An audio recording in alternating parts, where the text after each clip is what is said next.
And I think when you can understand and realize that there is a movement of people behind you, I think that maybe changes your perspective, your purpose. Well, it does make me braver. It makes me braver because it makes me feel like my suffering's worthwhile, because I am suffering. I want everyone at home to understand that I don't need to do, you're right. I don't need to do any of this. I don't need money. I don't need the views. It's detrimenting my life. I've lost millions and millions of dollars, and I've gone to jail, and all my banks have been frozen, and they're trying to put me back, and all of this is happening. But I think when you ask who our enemies are, I don't think it's as simple as naming a family or the deep state, etc. I think the enemy is deception.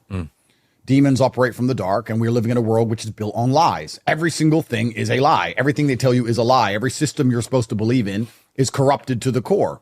And I think if you're going to make or build a correct society, a fair and just society, you should at least do it under the guise of truth. If you're looking at a chessboard and you have to decide the move you want to make, well, you want to understand the chessboard first. You have to analyze the chessboard and see where the pieces are. We can't do that now because the entire chessboard's cloaked in darkness. You don't know how the legal system works. You don't know how the political system works. You don't know how the financial system works. So when they come along and say, we need to do this for the good of society, how can you even make that decision when you haven't even seen how society functions? So I think if you just tell the truth about everything all the time, from there, perhaps it would be chaotic for a while as the matrix breaks. It's very likely.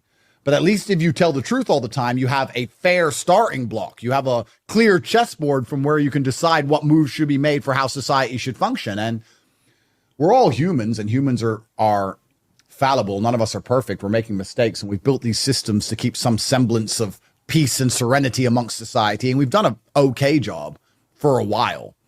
But I think now we're entering a stage where the highly politicized judicial systems, along with the highly politicized medical system, along with the highly politicized financial system, along with the highly politicized, we're getting to a point now where everything's about to crumble. And I think it's very important that everyone understands the truth of how the world operates before that happens. And my hope is that we can build a new system, or there's a new age and a new world where things are genuinely fair and just.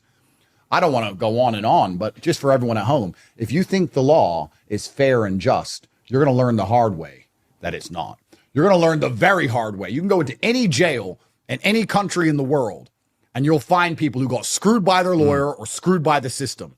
Black, white, rich, poor, everybody.